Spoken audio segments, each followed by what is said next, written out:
napili ako nun.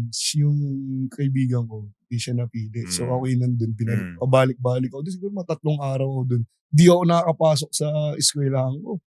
Pang-4 na araw, dinala na ako sa FEU Fern. Kasi dun ang ano nila, ang inabutan ko na dun sila Art Tolentino, sila Ron Denison, sila Stockton. Alam ko nandun pa siya nung time na yun kasi parang 2017 yun eh. Dun ako. So sa nakatira na kami, nalipat kami sa Sampaloc kasi nun eh. So Sampaloc hanggang FEU, pag ganun-ganun ako. Tapos nung pang 5 days na, tinatawagan na ako sa UDM, sa school ko, ba't hindi ka pumapasok? Ano nangyari sa'yo? Sabi ko, wala po, ano lang, ganyan. Excuse lang. Sabi ni Airpat ko, tanungin mo na kung anong lagay mo dyan kasi hindi ka na nakapasok sa ano.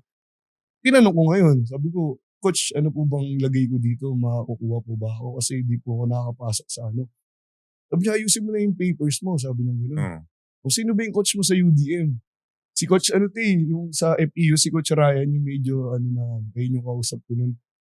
Si Coach Randy po yung coach ko sa UDM eh. Sino Randy? Alcantara. Teka lang, tatawagan ko muna kasi kumpare ko lang kilala ko. Tinawagan niya yun si Coach Randy. Kung pagtawag niya yung Coach Randy, nalaman niya, bakit ka nandyan? Diba sabi ko sa'yo, dadaling kita sa Mapua, sabi niya gano'n. Sabi ko, Coach, di ko po alam na papapuntahin niyo pala ako sa Mapua. Nagka-tryout po ako dito sa FEU. Sabi ko, pupunta na ako sa UDM, sa Mapua nun. Pupunta ako sa UDM, si Coach Atoy ko pa yung coach nun. Assistant coach pa lang siya nun sa seniors. Okay. Tapos siya yung head coach sa high school. So yun, doon na nag-start lahat. Sa UDM to, Mapua na? Ano na ako nun, Mapua na ako. Nagpaalam na ako sa UDM. Ang nangyari kasi nun sa, Coach Yabos, sa UDM, 3rd year college na ako.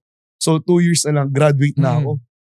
Kinausap ko yung magulang ko. Sabi ko, ma, kinuha ko sa Mapua, ganyan, may allowance kami, libre lahat. May pagkain, dun ako magdodorm. Sabi ko, gagraduate. 2 years na lang, gagraduate ka na, tapusin mo na. Ayun ng airmat ko kasi gusto niya makapagtapos ako ng pag-aaral. Si papa ko, basketball kami ni Airpat eh. Sabi ko, paano ba? Ano ba natin? Hindi mo na yan, sayang yan. Kaya lang pa, babalik ako ng babalik ako ng first year eh. Ikaw, ano bang gusto mo? Si mama ayaw talaga kasi nga, babalik ako. Sayang yung 2 years. Sayang yung 2 years. Sige pa, nais ko yung papers ko. Napunta na ako ng... Si papa mo na kumusap sa mama mo? Oo, silang dalawa na nag-uusap. Tapos nagpaalam na ako sa school ko dun sa UDM na dinala na ako sa Mapua ni Coach Randy. Napaganda rin. Oo.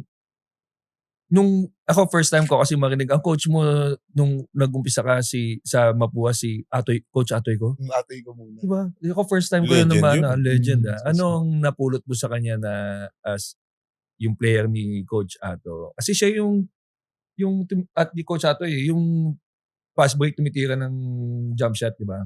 Oo, transition jump shot. Oo. So anong mga lessons learned as a starting player?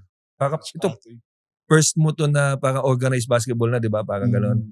Tapos si Coach Atoy pa yung coach mo. Kamusta siya as a coach? Okay na si Coach Atoy. Tsaka talagang yung time ko nun, tinuturuan niya talaga ako yung jump shot eh. Kasi talagang puro layup ako eh. Atake eh. Atake ako lang ng atake. Tapos yun, tinuturuan niya lagi yung jump shot. Yung forma ng yung lagi yung tinuturo niya sa akin. Team B kasi ako nun. 2 taon ako nag-Team B. Okay. At bago ako na-line up ng Team A. 2 years ako nag-Team B. Kaya 3rd year ka na. Tapos yun, naubos na nga po yung subject ko nun. Bago ako ma-line up. Kasi sabi ko, gagraduate na ata ako, di pa rin ako nakakalaro sa NCAA. So yun, anong nangyari nun, tinipid ko yung yung subject ko kasi naubos na. Anong iniwan mo? Yung mga major. Kasi yung mga major, madaling kausapin yun. Yung minor, inuubos ko na ng inuubos yun. Galing, may battle plan talaga yun. Yung Team B ka for the longest time, tapos kailan ka naging teammate, tapos kamusta yung first game mo? 2019. So bago mag-pandemic, nung na-line up ako, pagtas ng conference, nag-pandemic. Tapos reliever lang ako nun. Kasi may mga pa kami nun nung pagpasok ko eh. So, 2 minutes lang ako nun pag naglalaro. Kaso pandemic eh. Paano yun? Nung bumalik, diba, tapos na yung pandemic, magsisimula na ulit yung nakalaro ka na. Ang nangyari po nun, yung sa pandemic, talagang workout lang ako ng workout. Yung ibang teammate ko, parang natabang, nag-gain. Lumobo. Sila, parang tinamad. Napabayaan. na wala yung ibang team, ibang player. So kaming tuloy pa rin. Kami na yung pumalit. So pagbalik nung kami na yung naging core na. Ako, si Paulo Hernandez, si Brian Lacap, si Boots Gamboa, kami na yung First five. kami yung nag-finals nun kalaban Litran. Nung pandemic, sila Renz Abando yung kalaban namin nun. Yan. Nung time na yun. Kamusta naman yung experience mo going up against someone na si Renz Abando? Grabe yung nun, sobrang taas tumalon ni Abando talagang. Tapos yung grupo nila nun, solid sila nun yung Letran nun Sayang na 2-0 kami nun Talo kami. Talo kami nung finals. Ang kabantayan mo nun si Renz. Natatapat ako. Ang dami namin nagpapalitan kay Abando Kasi yung hirap niya bantayan May shooting, taas tumalon. Ang hirap bantayan. Athletic kasi yun. Ganun. Pag dumakdak yun, kahit in your face, kaya. Kaya. Diba? Rin sa bando. Ganda ng nilalaro niya ngayon. Sinasabi mo kanina yung 2 minutes ka na nag-start. Pero ano yung breakthrough performance mo na as a player na parang nabigyan ka ng more minutes sa court? Na meron bang gano'n na parang Magandang laro. magandang laro? Nung pinasok kami sa San Juan Knights, doon nag-start lahat. Sinama kami ni Coach Randy kasi si Coach Randy head coach din sa San Juan Knights. So nung pinasok kami doon, parang ilan kami nun Parang yung core lang doon sa Mapua.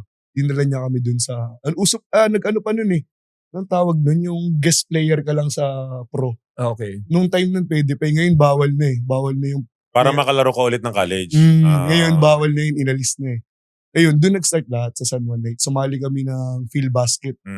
Doon yun sa Subic ginanap. Tapos kampi ko si Abando. Si Abando nun, na-injury siya.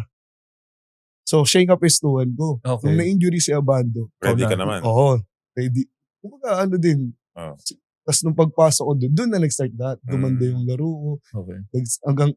Hanggat di pa nakakabalik si Abando, ako lang yung ginagamit ni Coach. Baga maganda na yung naging nung takbo nung career ko doon. Doon na nag-start lahat, nagdire-diretso na.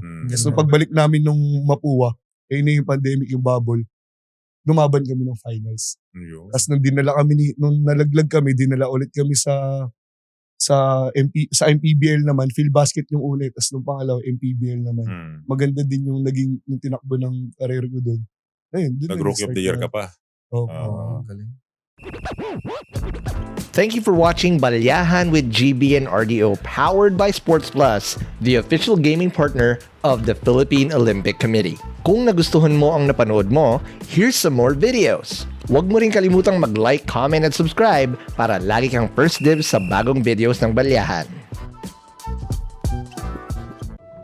Huge thanks to Bagong Pilipinas Studios, our official studio partner.